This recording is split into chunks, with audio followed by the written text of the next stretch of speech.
Hello again, everyone, and welcome back to another Burlingame. It's a small town podcast sponsored by the Burlingame Historical Society. My name is Mark Lucchese, also known as Mark at the Mic. And this podcast today was recorded live on February 15th in front of the Burlingame Rotary Club at the Burlingame Community Center. There is some background noise as we were recording during the Rotary Luncheon. My guests are the co-owners of Alana's Cafe, Francesca Tashjian and Teresa Lindhartsen. Alana's Cafe is located at 1408 Burlingame Avenue in Burlingame. And now my conversation with Francesca and Teresa.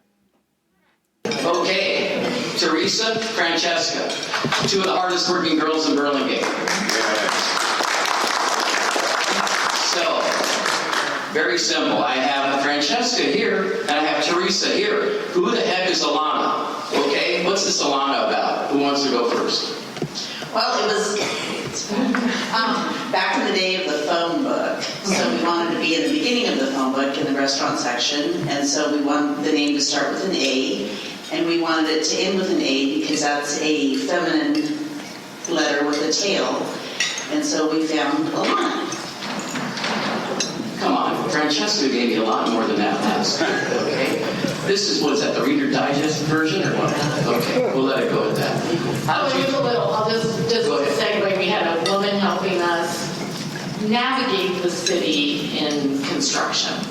And actually, Teresa and I were down to our last minute and had to name our restaurant, and we could not come up with something. And her daughter was named Alana, and we were like, wow, that's really pretty. And that's how it happened. And then all our families were like, what the heck? Where did you get that name from? So we just knew we didn't want either of our names up there. So it kind of worked out. How many years in business on the Avenue for Alana's Cafe? 29 and a half. When will 30 be? September 16th. 30 years on the Avenue, you guys, and one of the toughest businesses going, the restaurant business. That tells you something, some perseverance, right?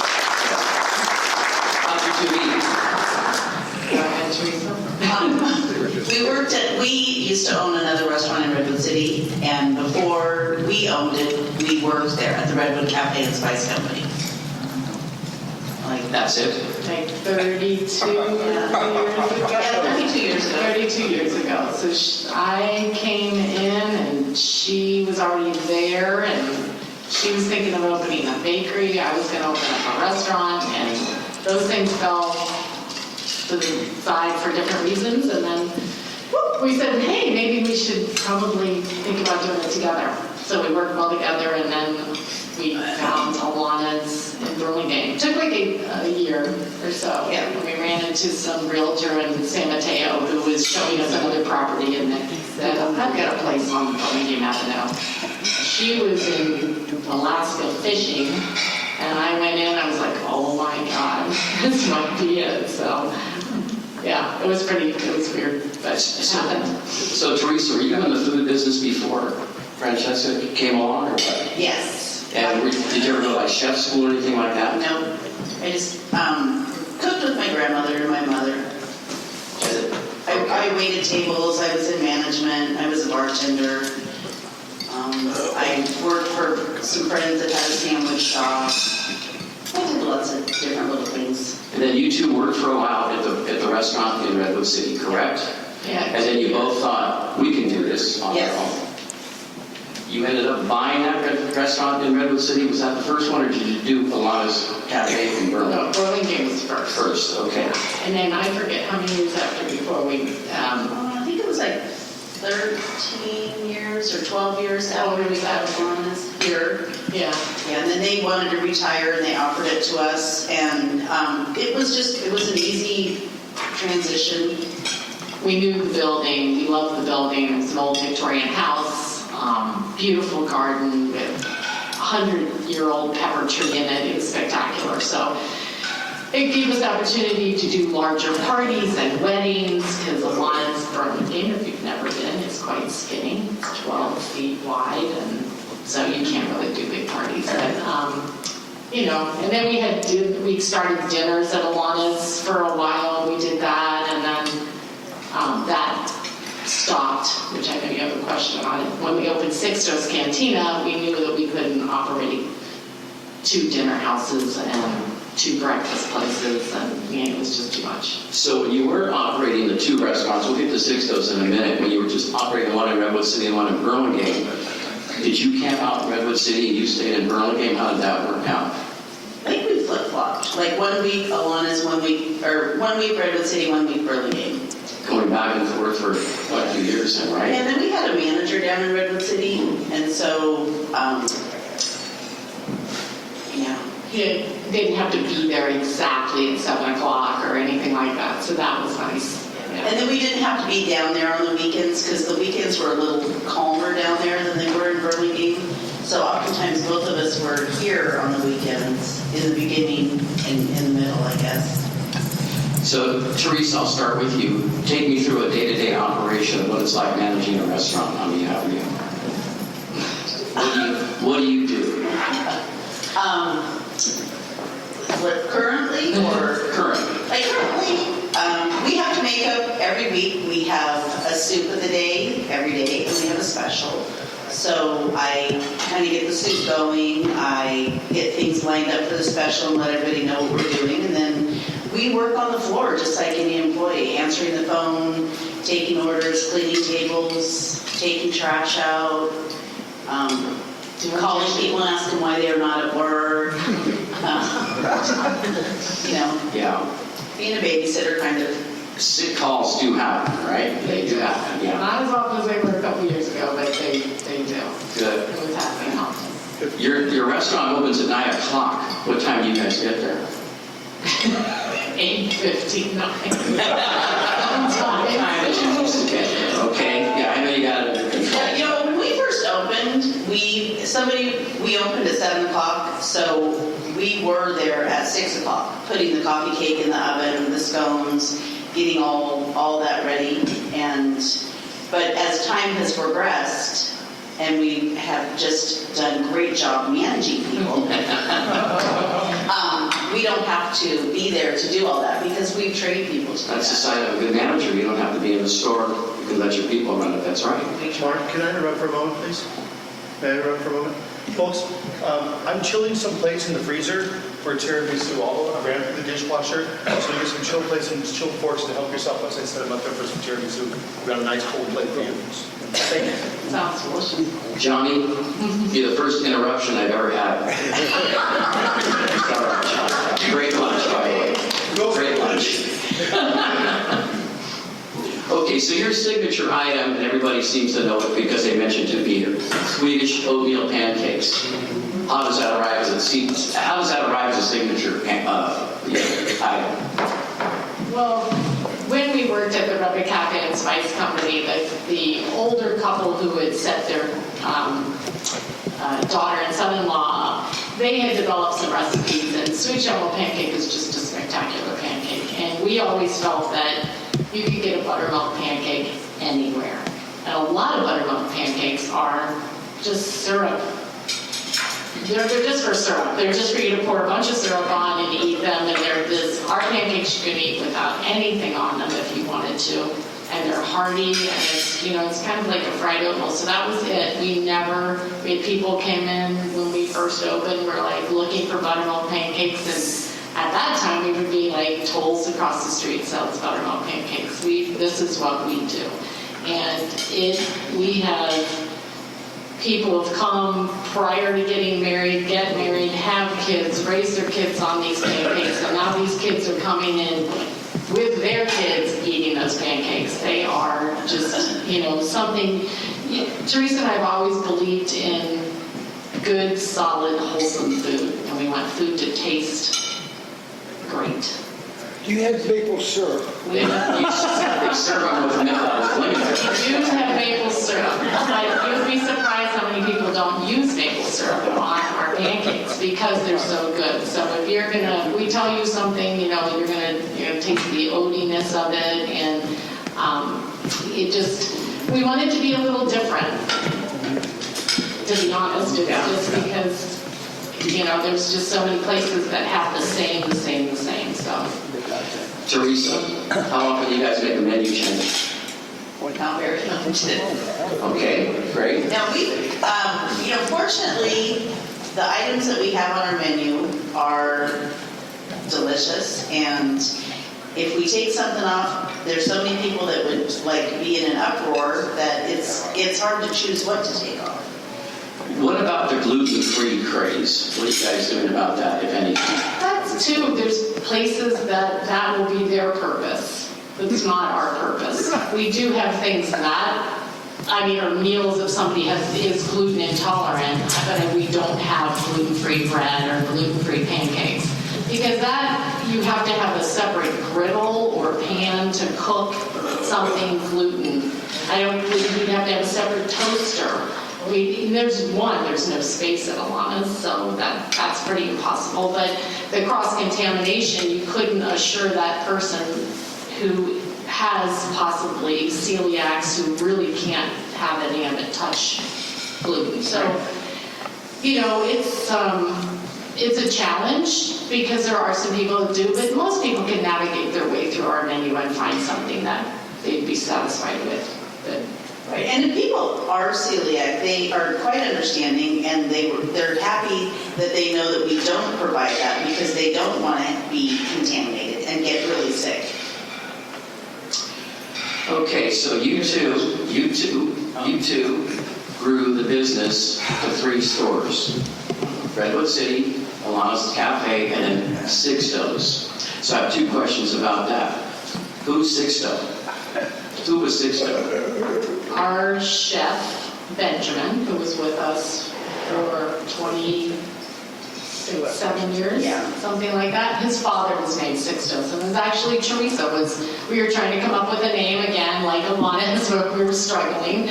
And we just wanted, and then she said, what's Benjamin's dad's name? And we asked him, and it was Sixto, and it's an old name, and we just thought, wow, that's it. Because, well, we never heard it. Yeah. And so it just kind of, again, being something totally different because a lot of Mexican restaurants' name are Los something or, Le Cumbra, or just whatever. It just has, they were just the same. So this was very different and unique.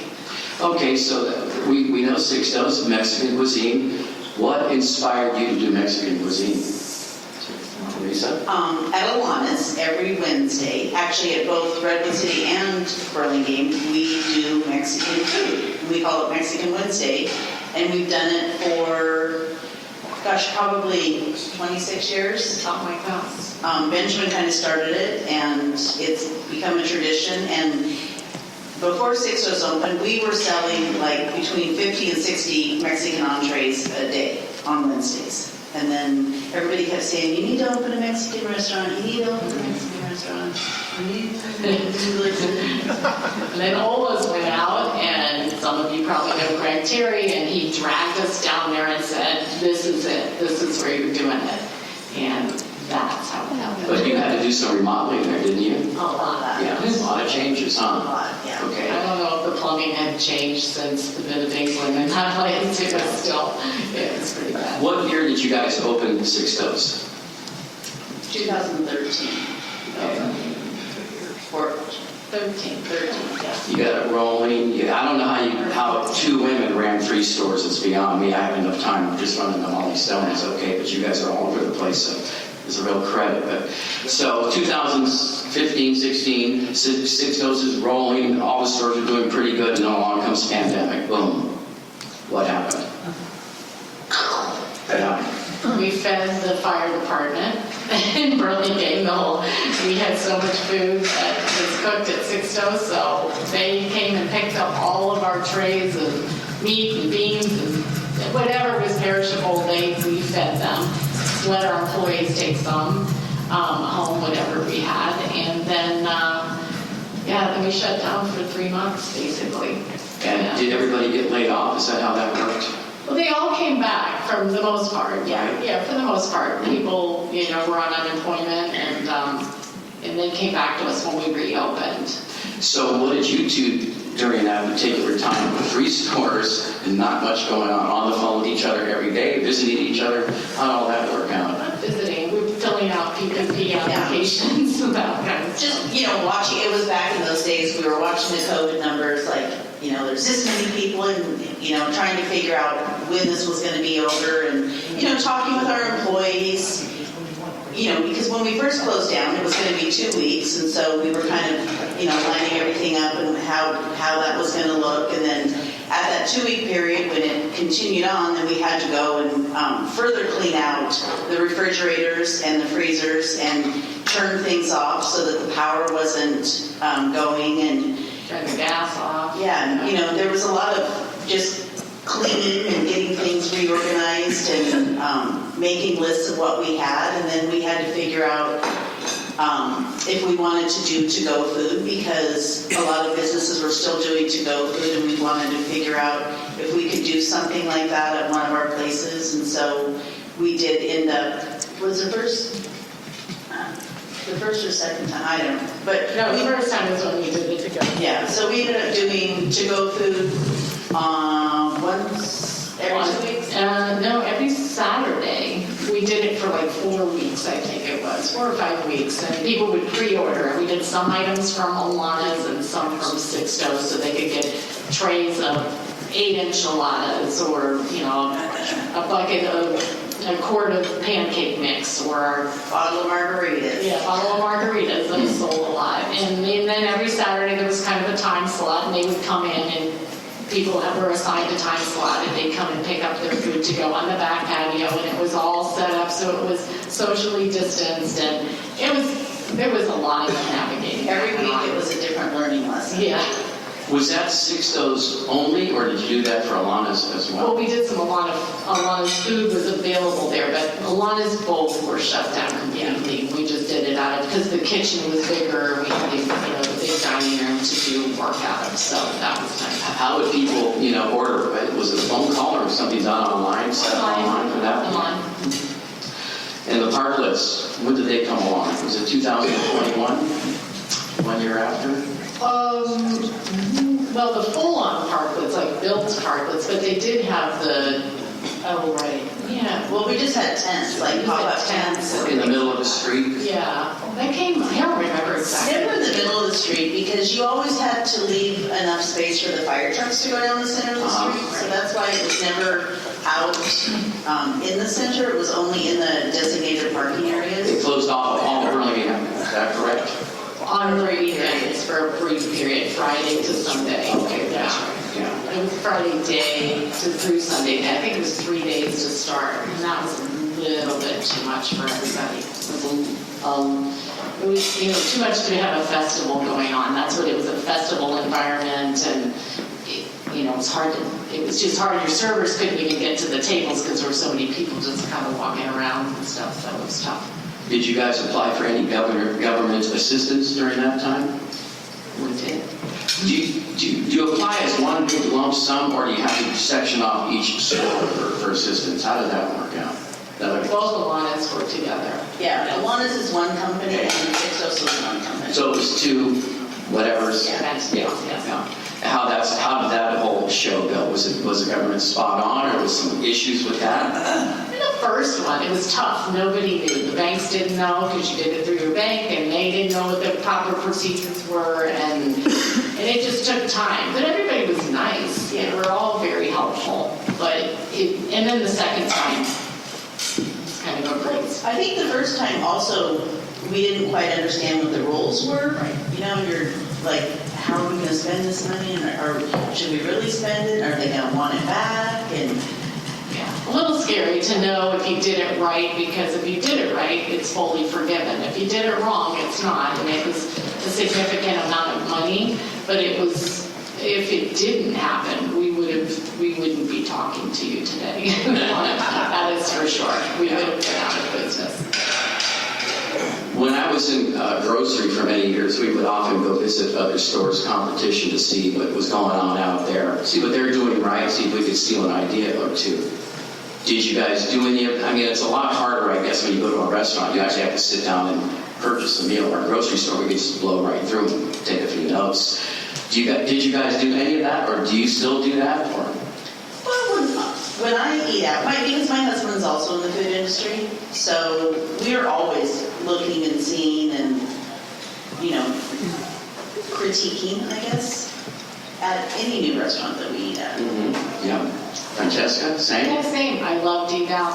I love living in the Bay Area. There's great restaurants, so you're always looking and doing it. Back when Benjamin was our chef, he was our only real chef. A trained cook, not from his family growing up, but he was somebody that Teresa and I, if we went out to dinner the night before, we would come in and say, Ben, I just had blah, blah, blah, blah, and describe the dish I had, and he would make it better than what I even remembered eating the night before. It was just, just had a crazy knack for doing this. So we both just, we love food. You have to have passion about food to be in the restaurant business. And it's helpful to be around such other good restaurants in the Bay Area that give you inspiration.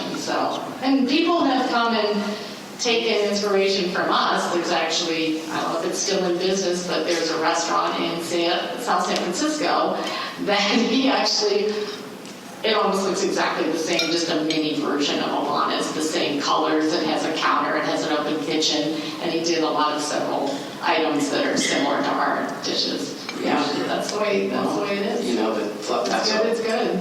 Great form of flattery. Yeah, it's nice. So you guys have been together for a long time in business.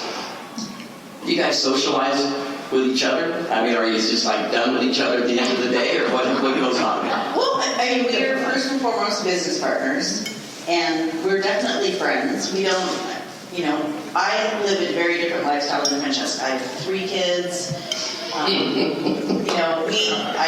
My life kind of survived or revolves around my kids. She's childless, so she gets to play. I have a lot of fun, and she does.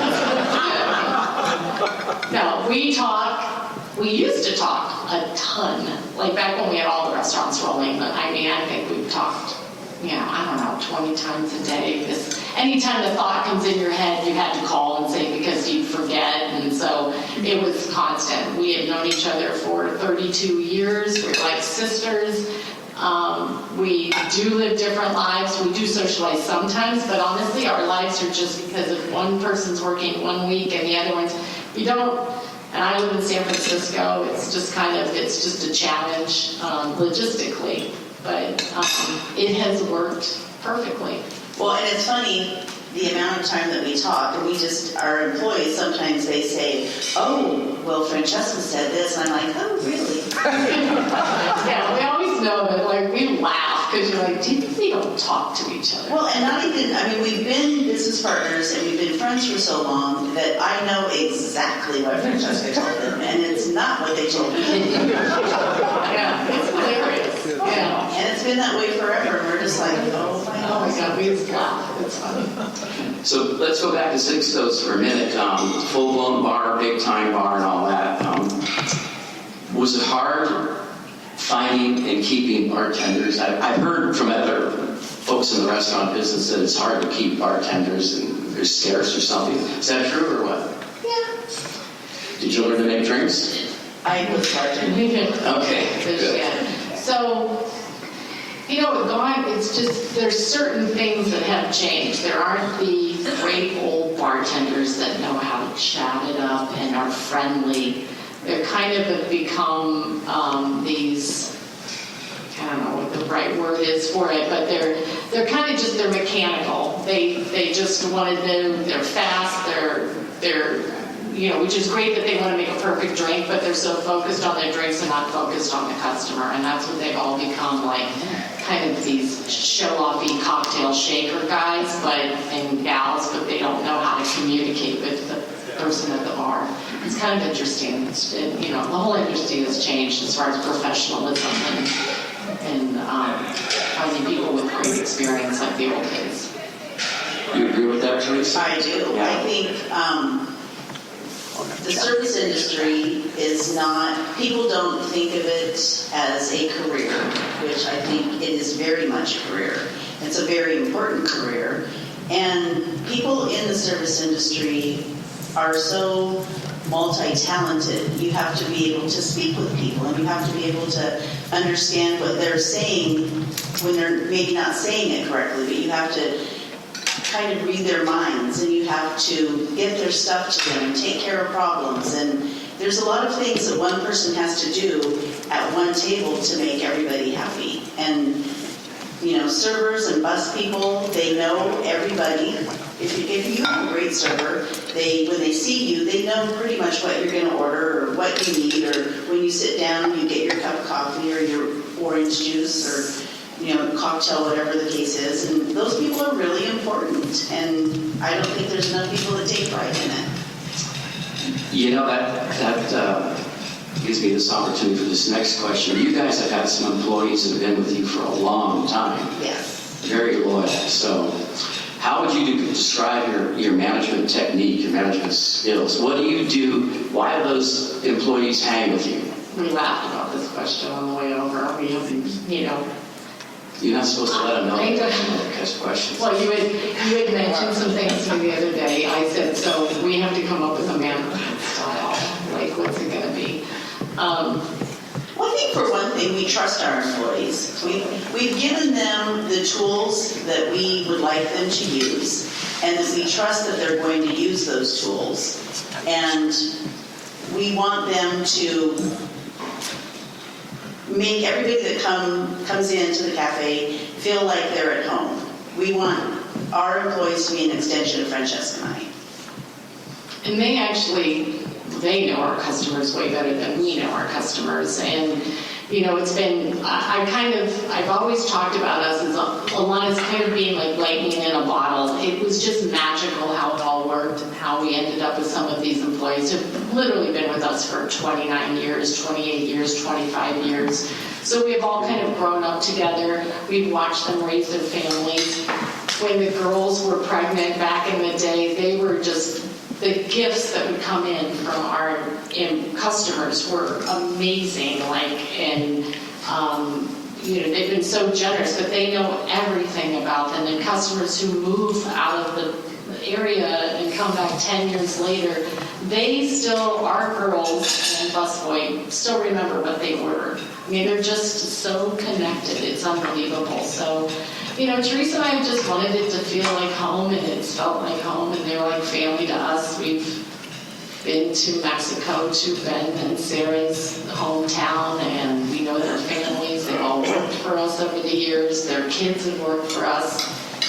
It just kind of has been just magical. Yeah, and everybody, you know, we always let our employees know also that if they're in trouble, that we're always there to help them. It's not, you're not going to get in trouble, you're not going to lose your job, because we want to make sure that you're whole and that you're taken care of so that they stay and are successful.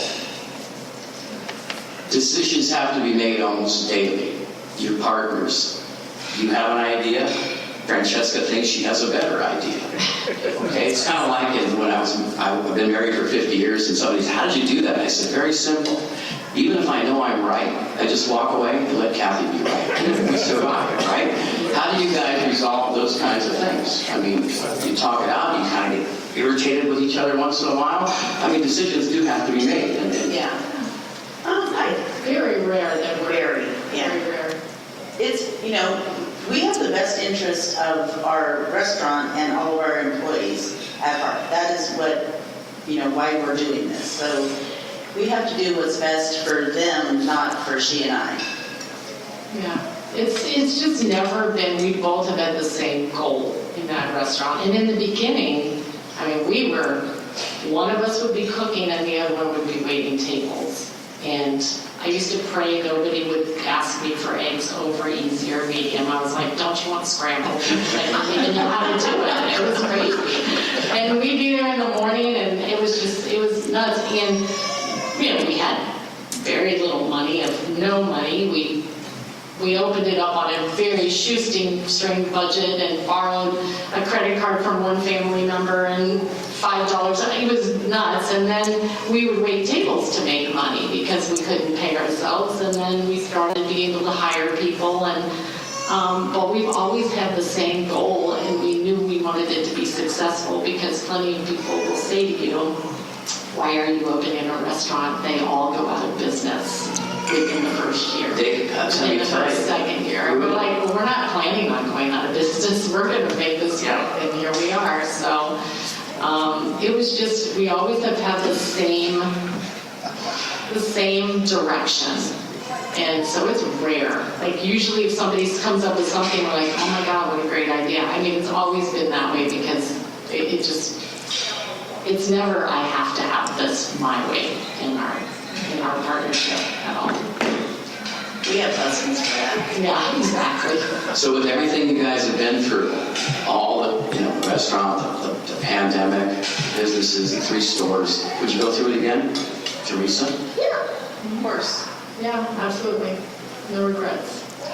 So do you have some advice for any young women or women in general that would like to get into the restaurant business? Besides don't? Women, men, I mean, not even don't, just have a great passion for what it is. Whatever business you go into, you have to really love it. We both love food. We love customer service. We love serving people and, just the community feel of it. You have to be willing to put yourself out there, but you just have to have... It's a lot of perseverance, a lot of patience. Yeah. You can't take yourself too seriously. Mm-hmm. You have to be able to, and one thing is we were always open to people criticizing or, making suggestions. We're always going to listen to it. It doesn't, because we don't do what somebody says, doesn't mean that we didn't hear what they said. So there was a lot of feedback and, some things were very valid and we took to heart and changed things, and some things didn't fit. But, we were never above listening to somebody. We would always have the ear open. You don't last 30 years in business without knowing some of the tricks of the trade. These ladies are business women, okay? Teresa, Francesca, thank you so much for being here today. If you like what we're doing, please hit the like button and subscribe. I'd like to thank Francesca, Tashjian, and Teresa Lindhartsen, co-owners of Alana's Cafe, for being our guest today on Burlingame. It's a small town podcast sponsored by the Burlingame Historical Society. Thanks to the Burlingame Rotary Club for hosting. Thanks to Kathy and Shelby for editing and producing, the great Ray Tyler for video, and my musical director, Bray. You can hear more of Bray at bray.com. The Burlingame Historical Society copyrights this recording, and no part can be copied or replayed without the permission of the Burlingame Historical Society. So until next time, everyone, see you around Burlingame. It's a small town.